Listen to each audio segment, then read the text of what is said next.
Hey, bienvenue dans cette nouvelle vidéo, j'espère que vous allez bien. Alors aujourd'hui, je vais vous dire comment j'ai réussi à gagner 100 € par mois grâce à ce monsieur. Allez, c'est parti, on y va.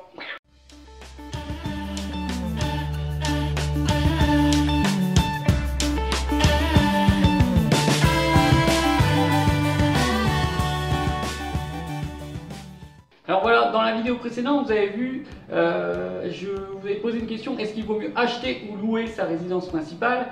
Et vous avez compris qu'il valait mieux louer sa résidence principale pour réduire son taux d'endettement. Parce que si vous achetez votre résidence principale, forcément vous allez être bloqué pour pouvoir investir par la suite. Alors je vais vous dire qui est ce monsieur qui m'a fait gagner 100 € par mois. Alors tout d'abord, les gens quand ils veulent acheter leur résidence principale ou un bien locatif, qu'est-ce qu'ils font? C'est qu'ils vont voir leur banque, ils vont voir leur banquier pour demander un crédit. Et souvent, allez, pas la moitié, mais un quart du temps, les personnes se retrouvent avec un refus. Et du coup, les gens sont déçus. Et ce qu'ils font, c'est qu'ils abandonnent leur projet.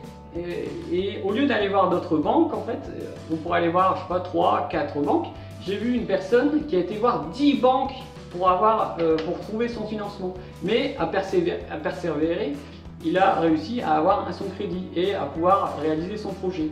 Moi, je vais vous faire gagner du temps pour éviter que vous vous déplaciez dans chaque banque, que vous faites des dossiers parce que vous voulez faire un bon dossier aussi, bien préparer un dossier avec vos fiches de paie, vos contrats, vos factures, tout ça. Je vais vous faire gagner du temps grâce à un monsieur. Ce monsieur, c'est un courtier. En fait, c'est un courtier en crédit. Donc lui, il va vous faire gagner du temps et de l'argent. Alors pourquoi il faut aller voir un courtier et pas votre banquier? Parce que votre banquier n'est pas un spécialiste du crédit. Votre banquier, lui, sa fonction principale, c'est d'ouvrir un compte, de vous donner un chéquier, une carte bleue, et justement la banque va plutôt en fait prendre des frais. Tandis que le courtier, lui, entre guillemets, lui, c'est un spécialiste du crédit. En fait, il peut faire 20 dossiers par mois, vous voyez. Donc, un courtier en crédit, il aura fait plus de dossiers dans sa vie que n'importe qui, qu'un banquier. Donc, je critique pas les banquiers, hein, mais voilà, si vous voulez faire un crédit en immobilier, passez d'abord par un courtier. Pourquoi? Parce que le courtier, comme je l'ai dit, c'est un spécialiste.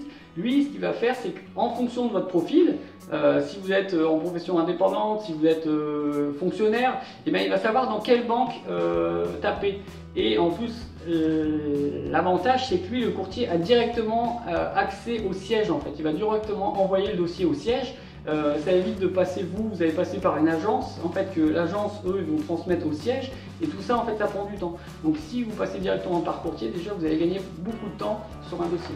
Et en plus, lui, le courtier, va plus être de votre côté à présenter un dossier en bonne forme. Quand je dis en bonne forme, ça veut dire on va mettre l'accent sur les choses clés, les points forts, comme si vous êtes en CDI, si vous avez un peu d'épargne, et on va minimiser tout ce qui est points faibles, par exemple si vous êtes arrivé d'être à découvert, tout ça. Donc tout ça, on va faire un dossier justement conforme, donc lui va vous demander justement un dossier et on va le mettre en bonne forme, pour que le crédit ait le plus de chances d'être accepté.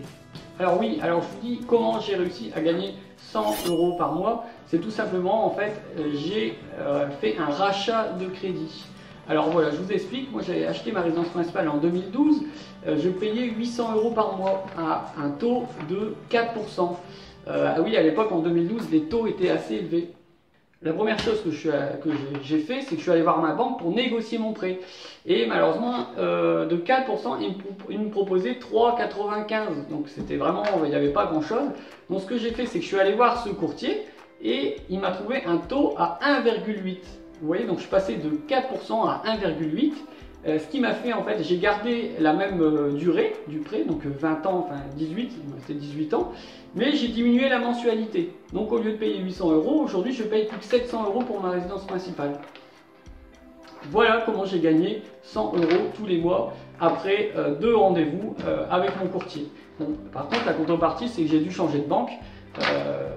Mais bon, tout ça, ça a été simple et entre guillemets, c'est même, en fait, quand vous allez dans une autre banque, c'est même... La banque va vous ouvrir les bras, il va vous proposer justement, j'ai eu 6 mois de frais de carte bleue gratuits, j'ai eu différentes ristournes sur comme vous ouvrez un compte, forcément, vous êtes la bienvenue. Donc à la fin, je vous dirai par quel courtier je suis passé et je vais vous dire quel courtier utiliser. Moi, pour mon projet là, que je suis en train de réaliser, j'ai été voir 3 courtiers. Alors souvent on dit qu'il faut aller voir un courtier parce que si vous allez voir 3 courtiers, ils vont souvent consulter des mêmes banques et vos dossiers risquent de se croiser. Et ce qui va faire des doublons et ce qui est gênant. Donc moi pour la première fois j'ai dit je vais quand même consulter 3 courtiers. J'avais été voir CAFPI, donc qui est un peu le leader numéro 1 en France, une autre agence et un indépendant. Alors moi ce que je vais vous conseiller c'est plutôt d'aller voir le courtier qui est en indépendant. Pourquoi je vous dis ça? Parce que un groupe comme CAFPI, vous allez voir quelqu'un, ces personnes-là sont rémunérées, en fait, ils ont un salaire fixe plus commission. Donc c'est-à-dire que s'ils arrivent à passer des dossiers, tant mieux, ils auront des commissions. Mais s'ils ne font pas passer de dossiers, bon, ils ont toujours leur fiche de paie, leur salaire fixe. Tandis qu'un indépendant, lui, va plus bosser. Il va plus bosser parce que, voilà, lui, c'est sa seule rémunération, si vous voulez. Votre projet, en fait, le crédit, donc il y aura des frais sur votre crédit.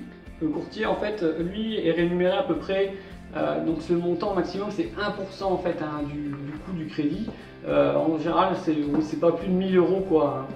Et en général, même on peut le mettre aussi dans le financement, dans le prêt. Donc voilà, pourquoi? Parce que voilà, le courtier qui est indépendant, lui va bosser, va vraiment tenir à la réussite de votre projet. Moi, vous voyez, sur les trois courtiers que j'ai fait, il n'y en a qu'un en fait qui m'a trouvé un financement sans apport. L'autre courtier qui était donc une agence connue, eux m'ont pas trouvé de banque, de financement. Et l'autre courtier, c'était avec apport. En fait, il fallait que je mette 10 000 € d'apport, donc les frais de notaire plus les frais bancaires. Alors je ne peux pas vous donner le nom de mon courtier, mais il s'occupe de tout ce qui est autour de la métropole lilloise. Donc ce qu'on peut faire, c'est que vous pouvez m'envoyer, si vous êtes intéressé par les coordonnées de ce courtier, parce que moi je vous dis c'est le meilleur en fait un courtier que j'ai fait, et j'en ai fait plusieurs, j'en ai fait 5, j'ai fait 5 courtiers, 3 auxquels j'ai déposé mes dossiers. Donc si vous voulez les coordonnées de ce courtier, je vous invite, je vais vous mettre mon adresse mail qui est en dessous. Vous pouvez m'envoyer un mail directement et m'envoyer vos coordonnées, donc nom, prénom et numéro de téléphone, et je vous donnerai les coordonnées de ce courtier. Je ne peux pas l'indiquer dans la vidéo parce que je ne l'ai pas prévenu, et pour souci de sécurité, je ne veux pas donner de numéro de téléphone et de nom. Alors j'ai j'ai 2 bonnes nouvelles et une mauvaise. Donc la première bonne nouvelle, c'est que les taux sont extrêmement bas aujourd'hui et que c'est le moment en fait d'acheter parce que vous voyez on atteint des taux records. Moi j'ai aussi emprunté là un taux de 1,4. Donc quand j'ai dit ça, moi à la personne à qui j'ai acheté, c'est tiré les cheveux parce qu'à l'époque elle empruntait à des 7 ou 8%, je vous dis ça il y a 10 ans.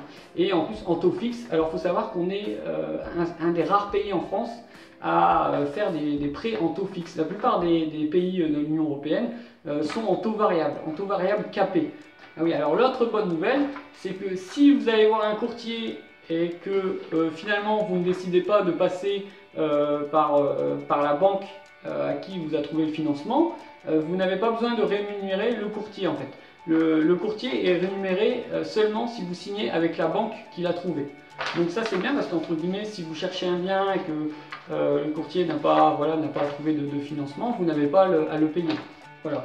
Et la mauvaise nouvelle, c'est que voilà, on arrive là où je fais aujourd'hui, où je fais cette vidéo, on est au mois d'octobre et on arrive vers la fin d'année, et souvent les banques en fait ont fait leur quota de prêts, et du coup les dossiers un peu complexes ont un peu plus de mal à passer. Donc voilà, donc c'est toujours plus intéressant en fait de faire des demandes de prêts en début d'année, en février-mars. Il y a plus de chances que ça passe. Et là j'ai des amis il n'y a pas longtemps qui ont fait une demande de financement, même avec on va dire une grosse enveloppe, un gros apport, et ils ont vu leur prêt refusé, alors que ils déposeraient leur dossier en février-mars, ça serait accepté. Voilà, j'espère que cette vidéo vous a plu. N'hésitez pas à liker juste en dessous de la vidéo, et je vous dis, n'allez pas voir votre banquier en premier, allez voir mon courtier, c'est le meilleur courtier en fait que je puisse vous donner. Et comme je vous dis, j'ai fait tous les courtiers, la plupart des courtiers de la région, les enseignes connues. Donc voilà, donc n'hésitez pas à m'envoyer un mail. Je vous envoie comme ça les coordonnées du courtier et donc pour que vous ayez un financement ou un rachat de crédit. Donc comme je vous ai dit, moi je suis passé de 4% à 1,8 et j'ai réussi à économiser 100 € par mois. Voilà, ce qui me fait des mensualités aujourd'hui de 700 au lieu de 800. Voilà comment j'ai réussi à gagner 100 € par mois. Voilà, je vous dis à bientôt. N'hésitez pas à liker la vidéo. Je vous dis à la prochaine. Ciao!